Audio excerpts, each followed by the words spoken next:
Before we begin our next story, here's a question. If you were to visit Belgium, which memento would you bring back? Maybe Belgian chocolates. But what about cobblestones? I know it sounds absurd, but it is happening. Tourists are stealing cobblestones from a city in Belgium. About 70 of them disappear every month, stones. So now authorities have issued a request. They've asked people to stop stealing cobblestones. But this is hardly the only such headline this week. In Vietnam, a drunk, shirtless man has broken an ancient throne. This has stirred up a storm in the country. In fact, such examples are everywhere. Countries are fighting over tourism around the globe, and badly behaved tourists are making the problem worse. Here's a report. This is Vietnam's national treasure, a throne.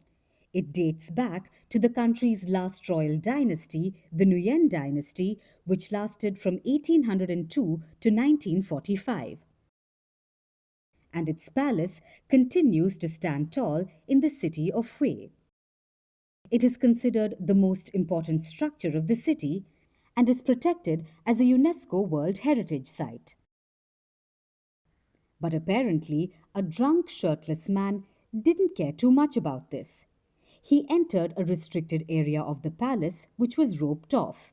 He climbed up onto the throne, then he shouted incoherently and broke the left armrest of the ceremonial throne, leaving the dragon's head featured on the ancient chair lying on the floor. This incident has sent ripples through Vietnam. Security has been tightened across most monuments in the city. The culprit has already been taken into custody and sent for a psychiatric assessment. But he's hardly the only tourist who seems to have lost his mind. From Asia to Europe, this is shaping up to be the summer of badly behaved tourists. So much so that a European city is losing its footing, quite literally. Instead of picking up chocolates as a memento on their vacation to Belgium, tourists are stealing cobblestones and literally taking a piece of this place home with them. This is happening in Bruges. This is a historic, picturesque city. It has UNESCO-recognized medieval streets, and it has issued a request to tourists to stop them from stealing cobblestones. An estimated 70 cobblestones disappear every month, and the number is higher during peak season.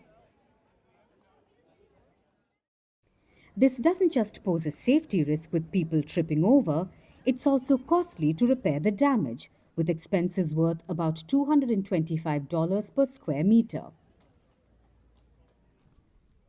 As country after country struggles to cope with over-tourism, from vandalizing ancient sites to disrespecting local culture, misbehaving tourists make the situation worse. And headlines from recent years certainly prove it. One tourist threw a massive rock in a popular national park in Spain.